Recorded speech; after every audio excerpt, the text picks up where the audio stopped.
Welcome to the final chapter of Introduction to Economics, and we are going to be discussing about inflation. Inflation, we simply define it as the persistent increase in general prices of goods and services in a particular country or region. And we also have the term deflation, which is the opposite of inflation, where prices are generally going down, the prices of items, the prices of goods and services. We have two causes of inflation. We have what we call the demand pull inflation, and we also have the cost push inflation.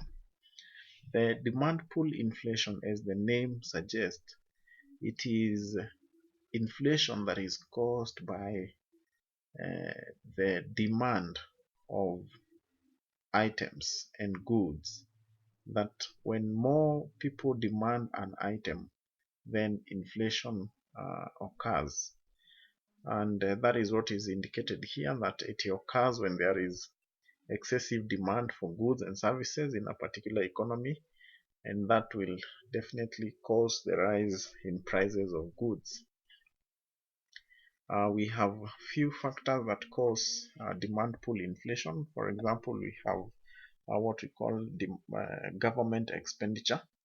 Now, what happens when the government spends money on various projects? For example, the building of roads, the building of hospitals. People within a particular community are employed by the government in order to help to execute those particular projects. Then what happens?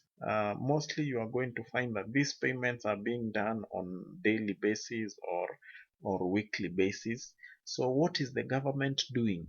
The government is putting money in people's pockets. And what are the people going to do with that money once they receive it? They are not going to keep it. They will begin to demand items, because now they have money. They will begin to demand items, and that in return is going to push the price of the items that they are demanding to go up. The other one is effects of credit creation by commercial banks. When we talk about credit creation, is simply the giving of loans by commercial banks. And when commercial banks give loans, what are they doing to the individuals or to the people that are receiving these loans? They are getting the ability to spend. So there is a lot of money supply in the economy, and this will in return also increase the consumer's ability to buy. And when there is also a lot of money supply in an economy or in an environment, prices of goods also tend to increase, because the suppliers of these goods are also able to feel that extraordinarily people are demanding items more than they used to demand. The other one is increase in income. Every other person, once they receive an increase in income, what is happening is that they are being given a more purchasing power. And when everybody has more purchasing power, it means now they are able to demand more of the goods. And the other one is general shortage of goods and services. Where there is a shortage, we are saying that the supply, there will be a higher demand of the supplies that are available. So when goods are in shortage, when we have shortage of certain goods and services, whatever goods and services, the few that are remaining, we end up demanding more.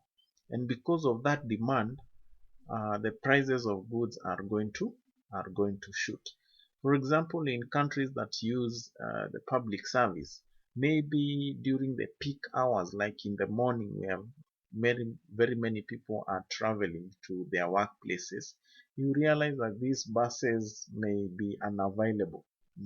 So whatever that one or two buses that come, everybody is scrambling to get at least a seat.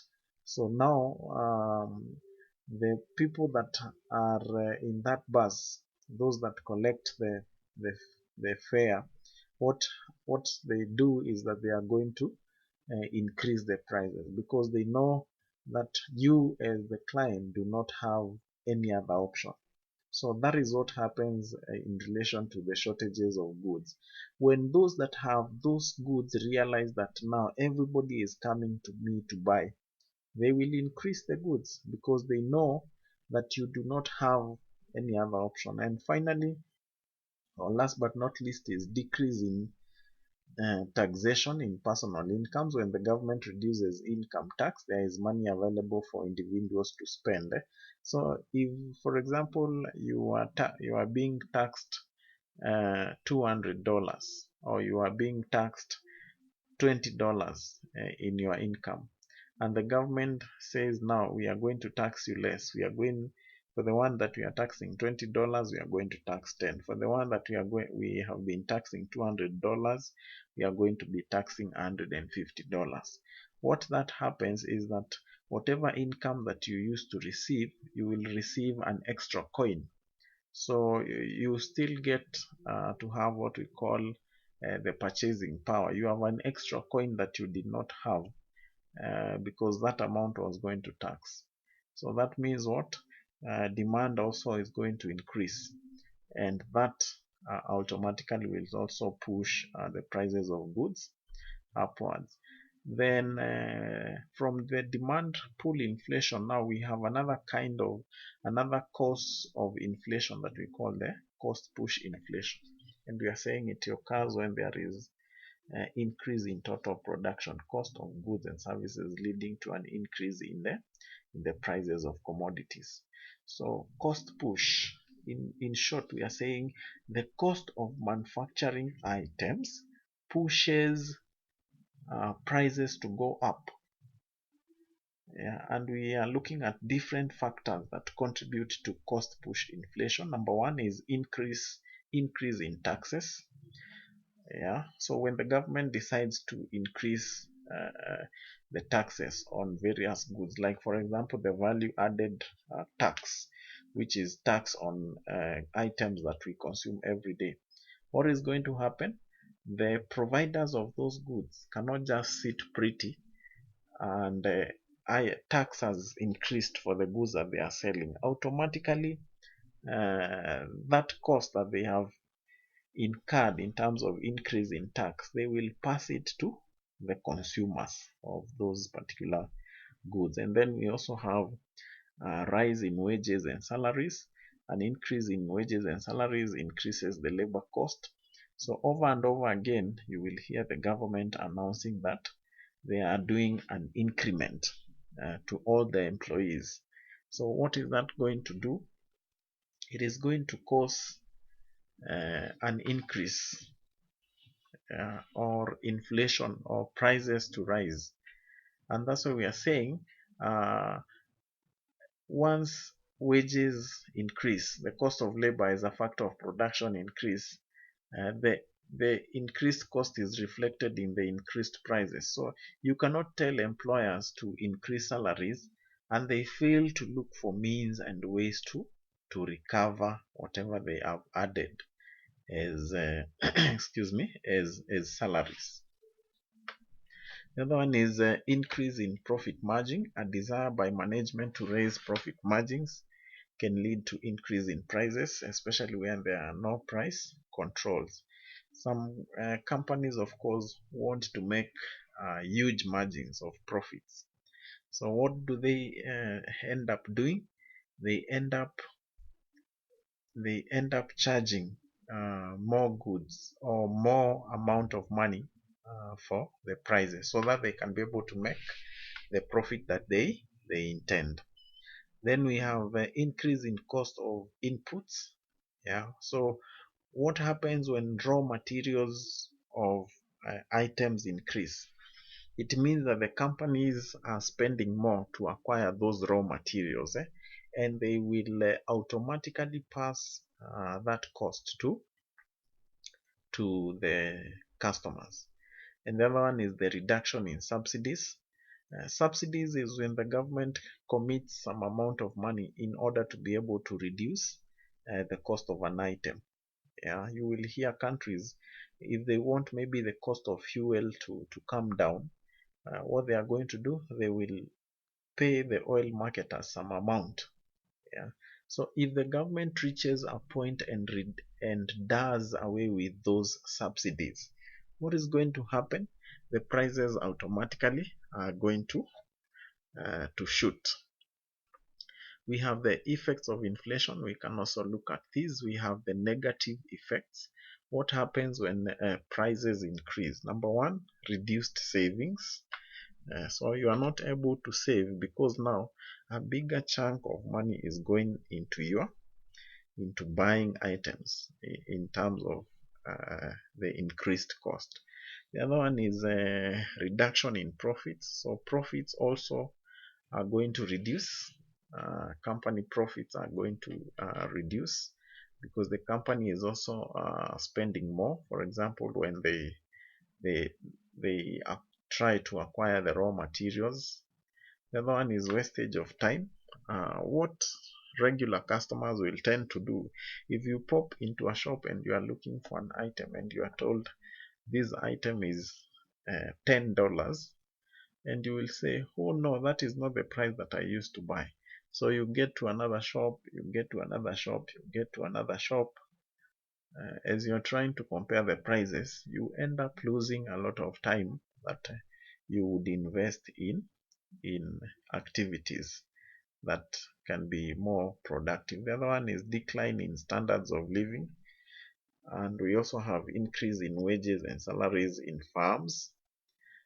The other one is the loss of confidence in the monetary system.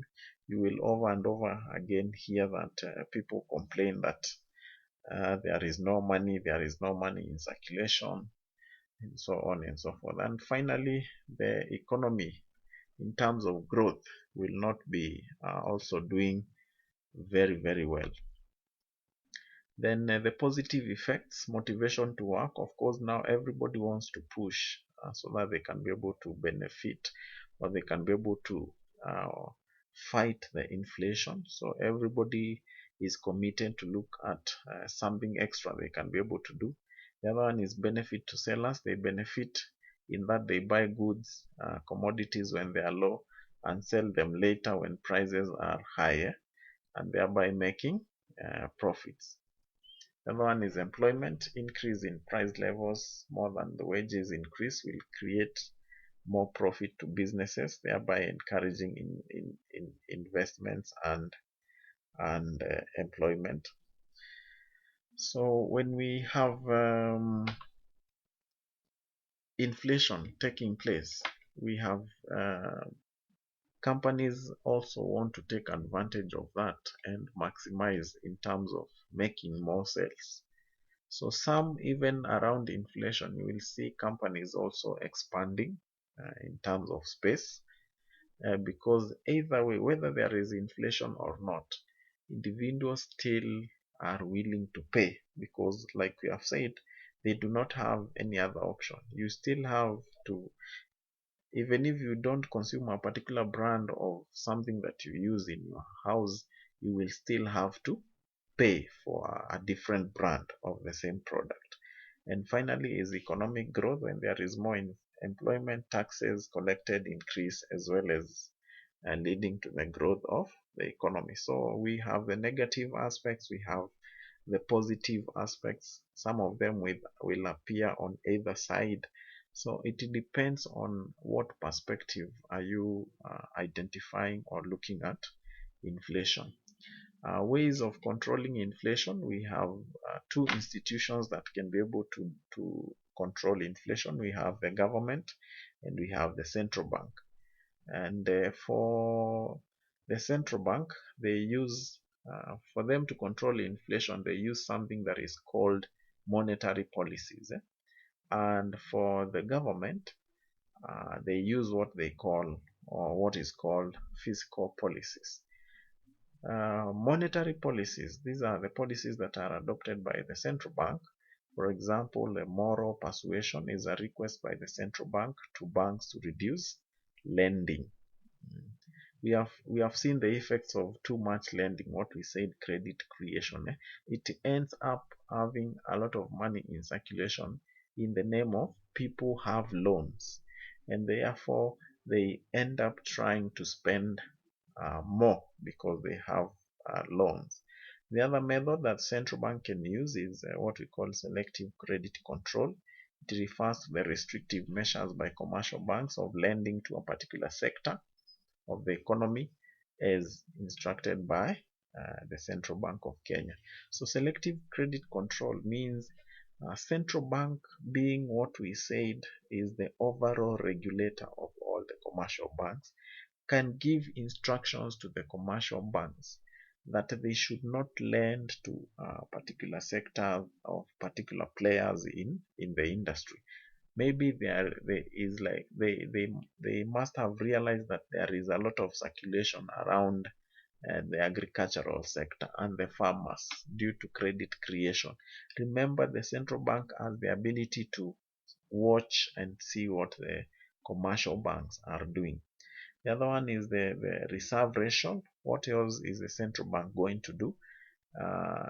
It requires that commercial banks have a proportion of deposits. So what is the central bank going to do? It is going to tell these commercial banks that they need to increase the reserve ratio. Yeah. When commercial banks are being told to increase the reserve ratio, you are also, in other words, telling them that you are reducing the amount of cash that they have. Hence, you are also crippling their ability to be able to lend out the money, because you have reduced by telling them that you, as a central bank, you require more reserve ratio. Then we have the central bank rate, is the rate at which the central bank lends to commercial banks. Remember, we talked about the central bank being the lender of last resort, and we said commercial banks can still run to the central bank to request for loans. Yeah, so in order to control inflation, the CBK, which is the central bank, it increases the rate. Hence, banks borrow little from the central bank, and in turn or in return reduces their ability to be able to lend money to citizens. And the other one is open market operations, refers to the selling of government securities in the financial markets. When the citizens offer their cash in exchange of treasury bonds, money in circulation reduces, hence reduces the level of inflation. So open market operations is simply what we call the selling of bonds, the selling of treasury bills. What happens is the government simply borrowing from citizens, and in that, citizens are able to pick their cash, take it to the central bank to buy those bonds, and in doing so, we are reducing the money that citizens have and reducing the money in circulation. Hence, we are able to reduce the demand of items that will cause the cost of those items to be able to increase. And then we have the fiscal policies. We only have two ways that the government applies the fiscal policies, is government spending. So how do we use government spending to reduce inflation? We reduce spending, we reduce the projects that we are doing. Remember the point that I explained on how those projects are going to put money in people's pockets. So we reduce that so that we can be able to reduce the money in circulation. And finally, increased taxation. The government may increase taxes to reduce the amount of money in supply. Yeah, so increase in taxes, it means you have less to spend, because some money that you are spending, the government has taken hold of it by increasing taxes. And taxes can be value added tax, it can be pay as you earn. The government can do so much around taxation to ensure that they reduce the income that you are able to get at the end of the month. So this will bring us to the end, where you're going to have your assessment point 2, make sure you go through it and work on it to be able to score the final mark. And also, once you do the final exam, we will be able now to grade all those assessment points 1 and 2 and the final exam. Thank you so much. We invite you to consider enrolling for other short courses at Mask College of Business and Technology, and we will be here to serve you and enable you to gain some knowledge and skills. Thank you so much.